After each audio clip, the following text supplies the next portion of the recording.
بسم الله الرحمن الرحيم. الصلاة والسلام على سيد المرسلين خاتم النبيين شفيع المذنبين أنيس الغريبين رحمة للعالمين محمد مصطفى صلى الله عليه وسلم وآله الطاهرين الطيبين وصحابه نجوم طريق الأمم أما بعد فأعوذ بالله من الشيطان الرجيم بفضل بسم الله الرحمن الرحيم ألا بذكر الله تطمئن القلوب صدق الله العلي العظيم.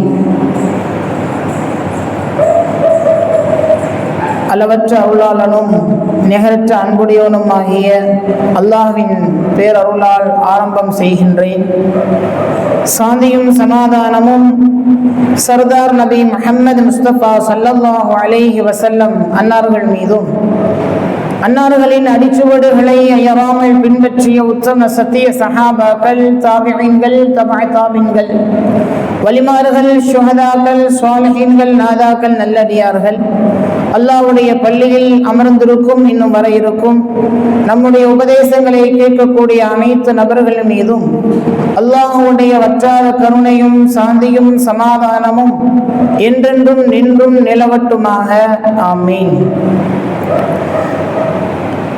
அருள் பொருந்திய ரஜபுடைய மாதத்தில் குறிப்பாக ஜும்ஆவுடைய பேரருளால் நம்முடைய ஹலாலான ஹாஜத்துகளை இறைவன் நிறைவேற்றி வைத்துடுவானாக.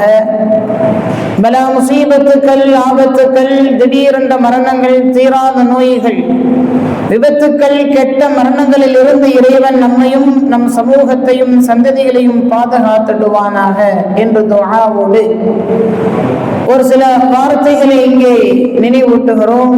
அல்ஹம்துலில்லாஹ்.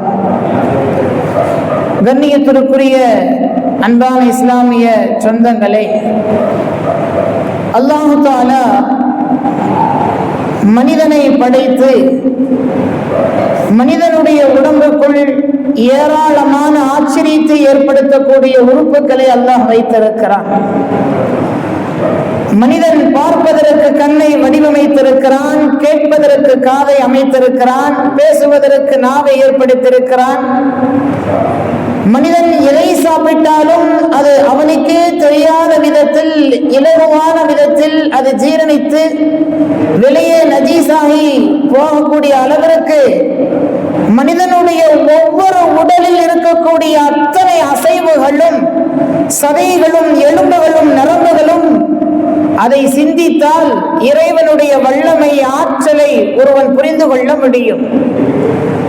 அந்த உடல் உறுப்புகளில் ஒன்றுதான் கல்பு என்று அல்லாஹ் ஆக்கி வைத்திருக்கிறான். பல இடத்திலே குர்ஆனிலே கல்பை குறித்து இறைவன் பேசுகிறான். பெருமானார் ஸல்லல்லாஹு அலைஹி வஸல்லம் இதயத்தை குறித்து நிறைய சொல்லி இருக்கிறார்கள். இதயத்தில்தான் ஈமானை ஏற்றுக்கொள்ள வேண்டும் என்று ஷரியத் நமக்கு சொல்லி காண்பிக்கிறது. ஒரு மனிதர் கலிமா சொல்லுகிறார், நோன்பு வைக்கிறார், தொழுகிறார், ஹஜ் செய்கிறார், இன்னபிற வணக்க வழிபாடுகளில் ஈடுபடுகிறார். ஆனால் அவருடைய உள்ளத்தில் ஈமான் இல்லை, இறைவனை குறித்து உண்டான ஏற்றுக்கொள்ளுதல் என்கிற நம்பிக்கை இல்லை என்று சொன்னால் அவன் செய்த அத்தனை அமல்களும் வீணா போனது என்று நம்முடைய மார்க்கம் நமக்கு சொல்லி காண்பிக்கிறது. ஆனால் ஒரு மனிதன் வெளிப்படையாக எந்த அமலும் செய்யவில்லை, மறைமுகமாக அவனுடைய கல்பிலே ஈமான் நிறைந்திருக்கிறது என்றால் அவன் வெற்றியாளன் என்று இறைவன் சொல்லுகிறான். அப்படி என்றால் இந்த கல்பு என்பது நம்முடைய உள்ளத்திலே, நம்முடைய நெஞ்சுக்குள் அல்லாஹ் ஆக்கி வைத்திருக்கிற அந்த இதயம் சுத்தமாக இருக்க வேண்டும். எல்லா நேரத்திலும் சுத்தமாக இருக்க வேண்டும். ஒவ்வொரு பொருளுக்கும் அழுக்கு பிடிக்கிறது என்பது ஒன்று உண்டு. எல்லா பொருளுக்கும் அழுக்கு என்பது படியும். அதே போல உடம்பில் இருக்கக்கூடிய உறுப்புகளிலும் அழுக்கு என்பது ஏற்படும். அந்த அடிப்படையில் நம்முடைய இருதயத்தில் இருக்கிற அந்த உறுப்பும் சில நேரங்களில் பொறாமை என்கிற அழுக்கு ஏற்படும், வஞ்சகம் என்ற அழுக்கு ஏற்படும், குரோதம் என்கிற அழுக்கு என்பது ஏற்படும். பலவிதமான கெட்ட குணங்களின் காரணத்தினால் அவனுடைய உள்ளத்திலே அழுக்கு என்பது ஏற்படும். ஏற்படும் அந்த அழுக்கை நீக்குவதற்கு இறைவன் கொடுத்த ஒரு மிக பெரும் ஒரு கருவிதான் அலா பிذிக்ரில்லாஹி தத்மஇன்னுல் குலூப், அல்லாஹ்வுடைய தியானம், இறைவனை குறித்து ஒன்றான நினைவாற்றல், எப்பொழுதும் இறைவனை துதிபாடக்கூடிய அந்த இதயம், இதுதான் இதயத்திற்கு மருந்தாக அல்லாஹ் ஆக்கி வைத்திருக்கிறான். வேறு எந்த ஒரு பொருளை கொண்டும் இதயத்தை சுத்தப்படுத்த முடியாது. இதயத்தை சுத்தப்படுத்துவதற்கு அல்லாஹ் வைத்தது அவனுடைய திருநாமத்தை நம்முடைய உள்ளத்தால் அல்லது உதட்டால் மொழிந்து கொண்டே இருக்க வேண்டும். அதுதான் இறைவன் இந்த கல்வை சுத்தப்படுத்தக்கூடிய கருவியாக வைத்திருக்கிறான்.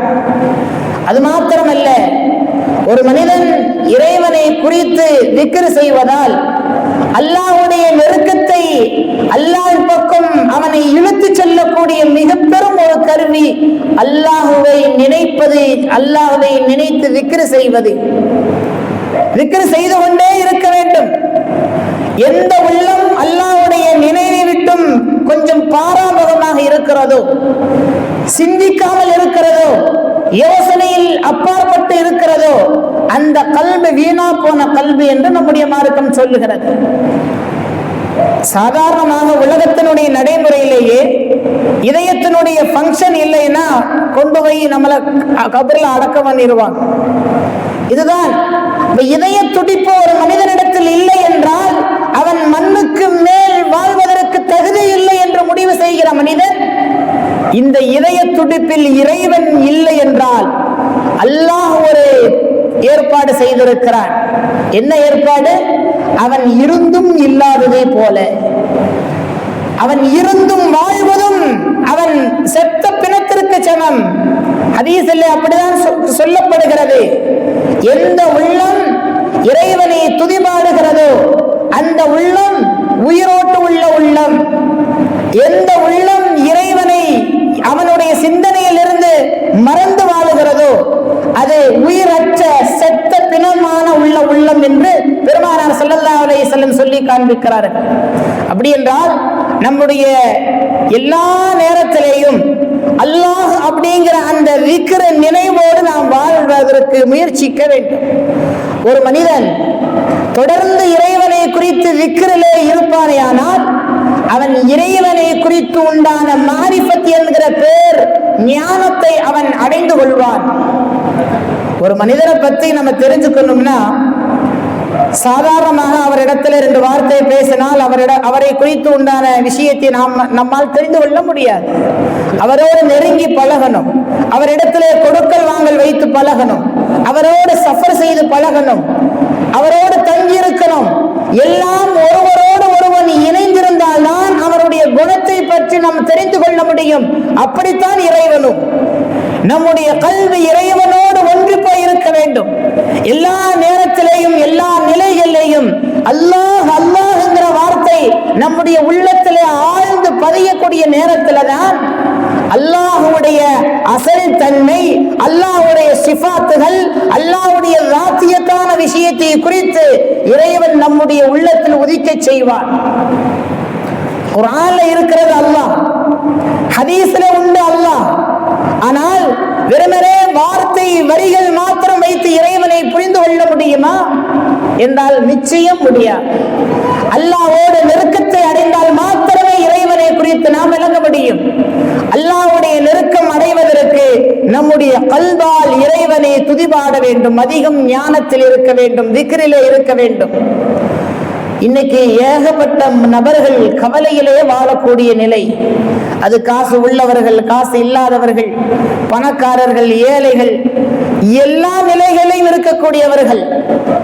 பணம் உள்ளவருக்கு வேறு வித பிரச்சனை, பணம் இல்லாதவருக்கு பணம் தான் பிரச்சனை. இது மாதிரி பலவிதமான கவலையில் எல்லா மனிதர்களும் இருக்கிறார்கள். ஆனால் குர்ஆன் சொல்லுகிறது அலா பிذிக்ரில்லாஹி தத்மஇன்னுல் குலூப். நீங்கள் அல்லாஹ்வை இறை ஞானம், அல்லாஹ்வை குறித்து உண்டான துதிபாடல் உன்னுடைய உள்ளத்தில் இருந்தால் உள்ளம் நிம்மதி வரும் என்று இறைவனுடைய வாக்கு. அல்லாஹ்வுடைய வாக்கு என்றும் பொய்யானதாய் கிடையாது, மெய்யானது, சத்தியமானது. அல்லாஹ் சொல்லுகிறான், உனக்கு கவலையா? நீ இறைவனை துதிபாடு. குடும்பத்தில் குடும்பத்திலே பிரச்சனையா, இறைவனை துதிபாடு. வியாபாரத்தில் நஷ்டமா, இறைவனை துதிபாடு என்றெல்லாம் இறைவன் சொல்லுகின்ற ஒரு பெரும் சத்தியக்குரிய வார்த்தை. அதே சமயத்தில் நல்லா பாருங்க, யாரெல்லாம் அல்லாஹ்வை அதிகமாக நினைக்கிறார்களோ அவருடைய முகத்திலே அல்லாஹ் ஒரு பெரிய பிரகாசத்தை ஏற்படுத்தியிருக்கிறார். ஒரு மிக பெரும் ஒரு பிரகாசம் அவருடைய உடலிலே இருக்கும். அவர் உயிரோடு உள்ளவராக இருந்தாலும் சரி, சில ஜனாசாக்களை பார்க்க முடியும், எவ்வளவு பிரகாசமாக இருப்பார்கள், சிரித்த வண்ணத்திலே இருப்பார்கள். அப்படிப்பட்ட ஜனாசாக்கெல்லாம் உண்டு. என்ன காரணம்? எந்த நேரமும் இறைவனை துதிபாடக்கூடியவர்களை ஒரு காலம் இறைவன் இழிவுபடுத்த மாட்டான். அதுதான் இறைவனுடைய வாக்கு. உணவிலே பரக்கத்து ஏற்படும். நாளுக்கு நாள் தக்வா அவனிடத்தில் அதிகரித்துக் கொண்டே போகும்.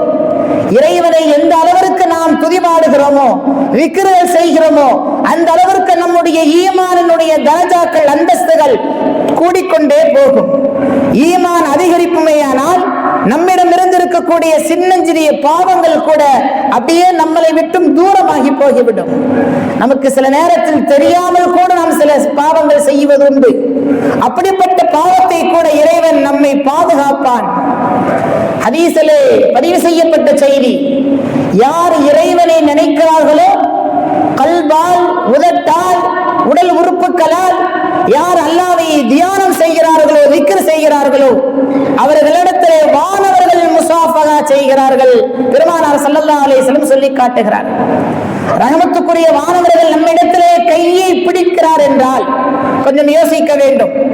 முசாஃபகாவை குறித்து வேறு சில ஹதீஸ்கள் இப்படி சொல்லும், மனிதனுக்கு மனிதன் முசாஃபகா செய்கின்ற பொழுது அவனிடத்திலே ஏற்படுகின்ற பாவத்திற்கு பரிகாரமாக அந்த முசாஃபகா அமைகிறது என்கிறார்கள் ஸல்லல்லாஹு அலைஹி வஸல்லம்.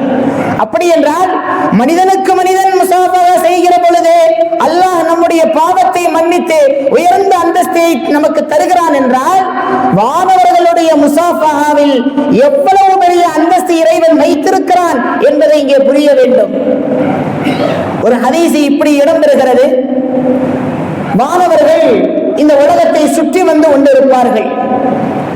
ஒரு இடத்திலே கூட்டாக, ஒரு மஜ்மாவாக உட்கார்ந்து திக்ர் செய்யக்கூடிய ஒரு கூட்டத்தை பார்ப்பார்கள். அதில் பதிவு செய்யப்பட்டு அல்லாஹ்விடத்திலே போய், இன்ன நபர்கள், இன்னென்ன அடியார்கள் இந்தந்த இடத்தில் உன்னை குறித்து உண்டான திக்ருகள், நினைவுகள் செய்து கொண்டிருக்கிறார்கள் என்று வானவர்கள் அல்லாஹ்விடத்திலே பதிவு செய்வார்கள். அதற்கு அல்லாஹ் கேட்பானா, அப்படியா, என் அடியார்கள் என்னை பார்த்ததுண்டா என்று இறைவன் கேட்கிறான். வானவர்கள் சொல்லுவார்கள், இல்லை, உன் அடியார்கள் உன்னை பார்த்ததில்லை. அதற்கு அல்லாஹ் மீண்டும் கேட்பான், ஒருவேளை என்னுடைய அடியான் என்னை கண்டால் எப்படி திக்ர் செய்வான்? இறைவா, உன்னை பார்க்காமையே இவ்வளவு திக்ர் செய்கிறார்கள், உன்னை பார்த்து விட்டால் திக்ரிலே திகைத்து போய் விடுப்பார்கள் என்று வானவர்கள் பதிவு செய்வார்கள். மீண்டும் அல்லாஹ் கேட்பான், அந்த அடியார்கள் என்னிடத்திலே எதை கேட்கிறார்கள்? மாணவர்கள் சொல்லுவார்கள், யா அல்லாஹ், சுவனத்தை உன்னிடத்திலே கேட்கிறார்கள். அல்லாஹ் மீண்டும் கேட்பான், சுவனத்தை அவர்கள் பார்த்ததுண்டா? சுவனத்தை பார்க்கவில்லை. ஒருவேளை சுவனத்தை பார்த்தால் நிச்சயம் இன்னும் அதிகமாக கேட்டுக்கொண்டே இருப்பார்கள் என்று மாணவர்கள் பதில் சொல்லுவார்கள். என்னுடைய அடியார்கள் எதை விட்டும் பாதுகாப்பு தேடுகிறார்கள் என்று அல்லாஹ் கேட்பான். நரகத்தை விட்டும் பாதுகாப்பு தேடுகிறார்கள் இறைவா என்று மாணவர்கள் பதில் சொல்லுவார்கள். அந்த நரகத்தை என்னுடைய அடியார்கள் பார்த்ததுண்டா? இல்லை என்பார்கள். அப்படி ஒருவேளை நரகத்தை என்னுடைய அடியார்கள் பார்த்திருந்தால் அதை விட்டும் மென்மேலும் அவர்கள் பாதுகாப்பு தேடுவார்கள். அவர்களுக்கு என்ன தேவை என்று இறைவன் கேட்பான். அவர்கள் தங்களுடைய தேவைகளை, ஹாஜத்துகளை அத்தனையும் உன்னிடத்திலே முறையிடுகிறார்கள். அதற்கு அல்லாஹ் சொல்லுவான், அந்த அடியார்களுடைய பாவத்தை மன்னித்து விட்டேன், அவர்கள் கேட்கக்கூடிய சுவனத்தை அவர்களுக்கு நான் தந்து விட்டேன், அவர்கள் நரகத்தை விட்டும் பாதுகாப்புக்குண்டான பொறுப்பை நான் ஏற்றுக்கொண்டேன். எதுவெல்லாம் அவர்கள் கேட்கிறார்களோ அத்தனை ஹாஜத்துகளை நிறைவேற்றி வைத்து விடுவேன். வானவர்களே, நீயே இதற்கு சாட்சியாக இருங்கள் என்று வானவர்களை பார்த்து இறைவன் சொல்லக்கூடிய வார்த்தையை பெருமானார் ஸல்லல்லாஹு அலைஹி வஸல்லம் பதிவு செய்கிறார். இப்ப கொஞ்சம் யோசிச்சு நினைப்பார், இறைவனை அல்லாஹ் என்று ஒத்த வார்த்தையில் இறைவன் எவ்வளவு நிஅமத்துக்களை நமக்கு கொடுக்க இருக்கிறார். சுப்ஹானல்லாஹ்ங்கிற ஒத்த வார்த்தையில் இறைவன் நம்மளை எவ்வளவு தூரம் மகிழ்ச்சியில் ஆழ்த்துகிறார். அல்ஹம்துலில்லாஹ் என்ற ஒத்த அல்லாஹ் தஆலா மறுமையில எவ்வளவு பெரிய மகத்தான செய்தியை நமக்கு கொடுக்க இருக்கிறான். ஆனால் எல்லாம் தெரிந்தும் சொல்லுவதற்கு மனம் வராமல் நாம் கொஞ்சம் தடுமாற்றிலே உலகத்தினுடைய மோகத்திலே ஓடிக்கொண்டிருப்பது எவ்வளவு பெரிய வேலையான விஷயம் என்பதையும் பதிவு செய்ய வேண்டும். இன்னொரு சமயத்திலே பெருமானார் ஸல்லல்லாஹு அலைஹி வஸல்லம் இப்படி ஒரு ஹதீஸ் அறிவிப்பு செய்வார்கள். கூட்டமாக ஒரு மனிதர்கள், எல்லா மனிதர்களும் சேர்ந்து கூட்டமாக திக்ர் செய்து கொண்டிருப்பார். அந்த திக்ரை குறித்து வானவர்கள் அல்லாஹ்விடத்திலே பதிவு செய்வான். அப்படி இருக்கும் பொழுது அல்லாஹ் சொல்லுவானா, இந்த விஷயத்தை எல்லாத்தையும் சொல்லிவிட்டு அல்லாஹ் கேட்பானா, அந்த கூட்டத்திற்கு எல்லா விதமான அவர்கள் கேட்கக்கூடியதை நான் கொடுத்து விடுகிறேன் என்று அல்லாஹ் சொல்லி விடுவான். சொன்னதுக்கு பிறகு வானவர்கள் ஒருவர் எந்திரிச்சு சொல்லுவாரா, இறைவா, அந்த கூட்டத்திலே திக்ர் செய்யாத ஒருவர் உள்ளே உட்கார்ந்து இருக்கிறார். அவர் திக்ருக்காக வேண்டி வரலை, அந்த ஹாஜத்துடைய எண்ணமும் அவர்களுக்கு இல்லை. ஆனால் அவர் வேறொரு நோக்கத்திற்காக வேண்டி வந்திருப்பவர், வந்த இடத்தில் யதார்த்தமாக அந்த கூட்டத்தில் அமர்ந்திருக்கிறார் என்று கேட்கிற பொழுது அல்லாஹ் சொல்லுவானா, அவர்களோடு சேர்ந்தவர்கள் யார் எந்த எண்ணத்தில் வந்திருந்தாலும் அவர்களுக்கும் அதனுடைய கூலியை நான் தந்து விடுகிறேன் என்று இறைவன் சொல்லுகிறான். எவ்வளவு பெரிய விசாலமான இறைவனுடைய கருணை! திக்ர் செய்யல, ஆனால் திக்ர் செய்வதற்குண்டான ஒரு கூட்டத்தோடு சேர்ந்திருக்கிறது அந்த நபருக்கு அல்லாஹ் உயர்ந்த அந்தஸ்தை வழங்குகிறான் என்றால், இந்த திக்ருடைய வார்த்தைகள், அல்லாஹ்வுடைய மகிழ்ச்சிக்குரிய, அல்லாஹ்வுடைய மகத்துவத்துக்குரிய வார்த்தைகள், ஜலாலியத்து உண்டான வார்த்தைகள் எவ்வளவு பெரிய பொக்கிஷமானது, மகத்துவமிக்கது என்பதை இங்கே புரிய வேண்டும். திக்ருகளிலேயே இஸ்முல் ஆலம் என்று சொல்லுவாங்க அறிஞர்கள் பெருமக்கள், குறிப்பாக சூஃபியாக்கள் நிறைய சொல்லுவாங்க. திக்ருகள்ல ஒரு வார்த்தை உண்டு, அந்த வார்த்தையை சொல்லி இறைவனிடத்தில் எதை கேட்டாலும் அது இறைவன் கொடுத்து விடுவான். அப்படிப்பட்ட ஒரு வார்த்தை, அது என்ன வார்த்தை என்று பார்க்கிற பொழுது அறிஞர்கள் பெருமக்கள் ஒவ்வொருவரும் ஒவ்வொரு கருத்துக்களை சொல்லுவார்கள். அதில் பெரும்பாலான சொல்லக்கூடிய அறிஞர்கள் பெருமக்களுடைய கருத்து, முஹைதீன் அப்துல் காதிர் ஜைலானி ரலியல்லாஹு அன்ஹு அன்னார்களுடைய கருத்து கூட அல்லாஹ்ங்கிற வார்த்தை தான் இஸ்முல் ஆலம். அல்லாஹ் அப்படிங்கிற அந்த வார்த்தையை முன்வைத்து எதை கேட்டாலும் கிடைக்கும். இந்த வார்த்தைக்கு இன்னொரு ஒருவர் இஸ்மாயில் என்று சொல்லப்படக்கூடிய ஒரு அறிஞர் இப்படி ஒரு விளக்கம் சொல்லுகிறார்.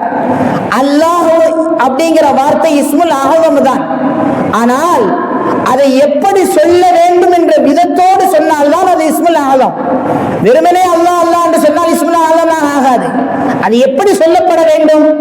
ஒரு மனிதர் படகுல போய் கொண்டிருக்கிறார், நடு கடல் வருகிறது, அலையினால் அந்த கப்பல் கவிழப்படுகிறது, யாரும் காப்பாற்றுவதற்கு இல்லை, தண்ணீரில் மூழ்கி கொண்டிருக்கிறான், தத்தளித்துக் கொண்டிருக்கிறான், பாதுகாப்பு தேடுவதற்கு யாரும் இல்லை இறைவனை தவிர. இப்படிப்பட்ட ஒரு சிந்தனையில் நிலையில் இருக்கக்கூடிய ஒருவன் அல்லாஹ் என்று சொன்னால் அந்த தூய்மையான வார்த்தை எப்படி இருக்குமோ அந்த நிலையில் ஒருவன் அல்லாஹ்ங்கிற வார்த்தையை சொன்னால்தான் அதுதான் இஸ்முல் ஆலம். அந்த வார்த்தையை சொல்லி இறைவனிடத்தில் எதை கேட்டாலும் அல்லாஹ் தருவான். பெருமானார் ஸல்லல்லாஹு அலைஹி வஸல்லம் ஒரு யுத்த களத்துல போய் திரும்பி ரிட்டர்ன் வருகிற பொழுது ஓய்வுக்காக வேண்டி ஒரு மரத்தடியில் தூங்கிக் கொண்டிருக்கிறான். எல்லா சஹாபாக்களும் ஆங்காங்கே ஓய்வெடுக்கக்கூடிய அந்த நேரத்தில் எல்லாம் படுத்துட்டாங்க. பெருமானார் ஸல்லல்லாஹு அலைஹி வஸல்லம் லேசாக கண்ணை விழிச்சு பார்க்கறாங்க, கழுத்துல ஒரு பெரிய வாள் நிக்குது. ஒரு காஃபிர் ரசூலுல்லாஹ்வுடைய கழுத்துல ஒரு வாளை வைத்து சொல்லுகிறான், யார் உங்களை காப்பாற்றுவது? உடனே பெருமானார் ஸல்லல்லாஹு அலைஹி வஸல்லம் அல்லாஹ்ங்கிற இந்த வார்த்தையை தான் சொன்னார். வாள் பயத்தால் நடுங்கி, கை நடுங்கி கீழே விழுந்து விட்டது. மீண்டும் பெருமானார் அதே வாளை எடுத்துக்கொண்டு அந்த காஃபிரை பார்த்து கேட்பார்கள், இப்போது சொல்லு, உன்னை யார் காப்பாற்றுவது? அதற்கு அந்த எதிரி சொன்னான், முகம்மதே, உன்னை தவிர வேறு யாரும் என் மீது காப்பாற்றுவதற்கு யாரும் வரமாட்டார்கள், நீங்களா இறக்கப்பட்டீங்கன்னா நான் பாதுகாப்பாக இருப்பேன் என்று சொன்னான். அப்பொழுதும் பெருமானார் ஸல்லல்லாஹு அலைஹி வஸல்லம் சொன்னார்கள், உன்னையும் காப்பாற்றுவது இறைவன் தான், அல்லாஹ் தான் என்றார்கள். இதுதான் இஸ்முல் ஆலம். அல்லாஹ்ங்கிற வார்த்தை எந்த நேரத்திலேயும் எந்த இடத்திலேயும் எப்படிப்பட்ட சந்தர்ப்பத்திலேயும் இறைவன் நம்மை பாதுகாப்பான் அப்படிங்கிற உறுதியோடு அல்லாஹ்ங்கிற வார்த்தை தான் இஸ்முல் ஆலம்ங்கிற வார்த்தை சூஃபியாக்கள் நமக்கு எடுத்து சொல்லுகிறார்கள். ஒரு சமயத்திலே ஒரு பெரிய அறிஞர் அவரிடத்துல ஒரு மனிதர் போகிறார். போய் கேட்கிறார், எனக்கு இஸ்முல் ஆலமை கற்றுத்தாருங்கள். அப்படி கேட்கும் பொழுது அந்த பெரியார் சொன்னார், நீ கொஞ்சம் உனக்கு பொறுமை பத்தாது, பொறுமையாக இரு. இஸ்முல் ஆலம் அடைந்து கொள்வதற்கு ஒரு மனப்பக்குவம் வேண்டும், அந்த மனப்பக்குவம் உனக்கு வராது அப்படின்னு சொன்னா. இல்ல நான் மனப்பக்குவமா தான் இருப்பேன், நான் பொறுமையா இருப்பேன், இருந்தாலும் இஸ்முல் ஆலம் எனக்கு நீங்க கற்றுக் கொடுத்தே ஆகணும் அப்படின்னு சொல்லும் போது ஒரு டெஸ்ட் வைக்கிறார். ஒண்ணு இல்ல, இந்த இடத்துல ஒரு நபர் இருப்பார், விறகு வெட்டிட்டு இருப்பார், அவரை போய் நீங்க சந்திங்க, உங்களுக்கு அங்க போய் சந்திச்சுட்டு என்னை பாருங்க அப்படின்னு சொல்லுவான். உடனே இவர் வேகமாக போவார். போன உடனே அந்த விறகு, அவருடைய வேலை, ஒரு வயதான ஒரு நபர் விறகுகளை வெட்டி அந்த சுள்ளிகளை எடுத்து வித்து சாப்பிடுறார், ஏழ்மையான ஒரு மனிதர். இப்படிப்பட்ட ஒரு நிலையில விறகு வெட்டி கொண்டு சுமந்து செல்லக்கூடிய நேரத்துல ஒரு கொள்ளைக்காரன் அவரை அடிச்சு போட்டு அவர் வைத்திருக்கிற சின்ன சின்ன காசுகளை அவன் பொறுக்கி கொண்டு விறகுகளை எடுத்துக்கொண்டு போயிட்டான். இதை பார்த்த உடனே இவருக்கு மிகப்பெரிய ஒரு கோபம். நீங்க தான் சொன்னீங்க இல்லையா, நான் முன்னாடியே சொன்னேன், இஸ்முல் ஆலம் எனக்கு நீங்க கற்றுக் கொடுத்திருந்தீங்கன்னா அந்த இடத்திலேயே அந்த மனிதனை நான் பத்துவா செஞ்சு அல்லாஹ்விடத்துல இருந்து என்ன செஞ்சிருப்பேன், அவனை அழிவுக்கு உள்ளாக்கி இருப்பேன், அந்த வயதானவரை நான் பாதுகாத்திருப்பேன் அப்படின்னு சொல்லும் போது அவர் சொன்னாரா, எனக்கு கற்றுக் கொடுத்தவரே அந்த வயதானவர் தான், அந்த விறகு வெட்டி சம்பாதித்தவர் தான் என்னுடைய ஆசிரியர் என்று அவர் சொன்னார். அப்படி என்றால் இஸ்முல் ஆலமை கற்றுக்கொள்வதற்கு, அந்த இஸ்முல் ஆலமை வைத்து இறைவனிடத்திலே பிரார்த்திப்பதற்கு மிக பெரும் ஒரு தகுதி வாய்ந்தவர்கள் என்பதை இஸ்லாம் நமக்கு எடுத்து சொல்லுகிறது. அப்படிப்பட்ட வார்த்தைகள் நிறையாக இருக்கிறது.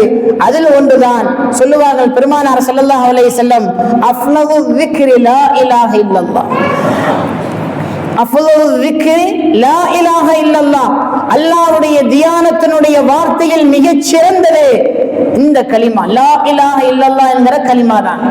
வேறு சமயத்தில் பெருமானார் இப்படி சொல்லுவார்கள், 7 வானங்கள் 7 பூமி ஒரு தராசனுடைய ஒரு தட்டில் வைத்து மறுதட்டில் லா இலாஹ இல்லல்லாஹ்ங்கிற கலிமாவை வைத்தால் கணத்தால் இதுதான் தாழ்ந்து போகும் என்கிறார்கள் பெருமானார் ஸல்லல்லாஹு அலைஹி வஸல்லம். நம்முடைய முன்னோர்கள் இந்த கலிமாவை எத்தனை தடவை சொல்லி இருக்கிறார்கள். வாயால், நாவுகளால், மூச்சால், பல விதமான அவர்களுடைய செயல்பாடுகள் கலிமாக்களோடு வாழ்ந்திருக்கிறார்கள். ஷாஹ் வலியுல்லா முஹத்திஸ் தஹ்லவி ரஹ்மத்துல்லாஹி அலைஹி இந்தியாவிற்கு ஹதீஸ் கலை ஒரு பெரிய சிறந்தவர், ஹதீஸ் கலை வருவதற்கு மிகப்பெரிய ஒரு காரணமாக இருந்தவர். அல்லாமா அவர்கள் ஒரு கிதாப் ஒன்று எழுதுறாங்க, அல் கவுலுல் ஜமீல் என்ற ஒரு கிதாப். அதுல தன்னுடைய தந்தையினுடைய ஒரு செய்தியை பதிவு செய்கிறான். என்னன்னா, என்னுடைய தந்தை ஒரு மூச்சு அப்படியே இழுத்து அந்த மூச்சு முடிவதற்குள்ளாக 200 முறை லா இலாஹ இல்லல்லாஹ்ங்கிற வார்த்தையை சொல்லுவார்கள். அப்படி என்றால் எந்த அளவிற்கு ஒரு மூச்சில் இவ்வளவு கலிமாக்களை சொல்ல முடியும் என்றால் அவ்வளவு தூரம் அவர் கலிமாவிலே தன்னுடைய வாழ்க்கையை கழித்திருக்கிறார்கள் என்று நாம் யோசிக்க வேண்டும். சூஃபியாக்கள் இடத்துல இன்னொரு ஒரு நடைமுறை பழக்கங்கள் நமக்கு சொல்லி தருவார்கள். ஃபாஸ் அண்ட் ஃபாஸ் சொல்லுவாங்க. மூச்சில் இறைவனை விக்ரு செய்வது. அது எப்படி? அதுக்கு சில வழிமுறைகள் உண்டு. மூச்சு இழுக்கிற பொழுது அல்லாஹ் என்று இழுப்பது, மூச்சை விடுகின்ற பொழுது அல்லாஹ் என்று விடுவது, இப்படியே பழக்கப்படுத்துவது. இப்படியே பழக்கப்படுத்திவிட்டால் ஒரு மனிதன் மூச்சு இடாமல் யாரும் இருக்க முடியாது. அது தூக்கத்திலே இருந்தாலும் சரி, விழித்த நிலையிலும் சரி, வியாபாரம் செய்யக்கூடிய நிலை, எல்லா நிலைகளிலேயும் மூச்சு விடாமல் யாரும் இருக்க முடியாது. ஆனால் அந்த தன்மை நம்மிடத்துல வந்துவிட்டால் நம்முடைய எல்லா நேரத்திலேயும் மூச்சு இழுக்கிற பொழுது அல்லாஹ், மூச்சை விடுகின்ற பொழுது அல்லாஹ், நாம் செய்கின்ற எல்லா செயல்களிலும் அல்லாஹ், இப்படி அல்லாஹ்ங்கிற வார்த்தையோடு நம்முடைய வாழ்வையில எடுத்து நடக்குமேயானால் நம்முடைய வாழ்க்கை இறைவனுடைய வாழ்க்கையாக மாறிவிடும். அதுதான் பெருமானார் ஸல்லல்லாஹு அலைஹி வஸல்லம் சொல்லி காட்டுவார்கள். ஒரு மனிதன் இறைவனிடத்திலே நெருங்கிக் கொண்டே இருப்பான். நெருங்குவான். எந்த அளவுக்கு நெருங்குவான் என்றால் பெருமானார் சொல்லி காட்டுகிறார்கள், அந்த அடியான் பார்க்கும் கண்ணாக இறைவன் ஆகி விடுகிறான். அடியான் பேசும் நாவாக இறைவன் ஆகி விடுகிறான். அடியான் பிடிக்கும் கைகளாக, அடியான் நடக்கும் கால்களாக இறைவன் ஆகிவிடுகிறான் என்றால் இப்பொழுது யோசிக்க வேண்டும். இதுதான் அல் மாரிஃபத், அல்லாஹ்வை முழுமையாக அடைதல். இந்த நிலை நமக்கு வர வேண்டும் என்றால் நம்முடைய சிந்தனையும் நம்முடைய செயல்பாடுகளும் நம்முடைய மனோ எண்ணங்களும் எல்லாம் அதிகம் அதிகம் இறைவனை துதிபாட வேண்டும், விக்ருகளை செய்ய வேண்டும். குறைந்தபட்சம் அல்லாஹ்ங்கிற வார்த்தையான அந்த இஸ்முல் ஆலமை உச்சரித்துக் கொண்டே இருக்க வேண்டும். அப்படி இருப்போமே ஆனால் அல்லாஹ் தன்னை குறித்து உண்டான மிக பெரும் ஒரு ஆற்றலை, ஒரு மாரிஃபத்தை நம்முடைய கல்வுக்கு அல்லாஹ் வெளிப்படுத்துவார் என்பதில் எந்த விதமான சந்தேகம் இல்லை. அப்படிப்பட்ட ஒரு தூய்மையான பரிசுத்தமான வாழ்க்கையை வாழ்வதற்கு இறைவன் உங்களுக்கும் நமக்கும் நசீபை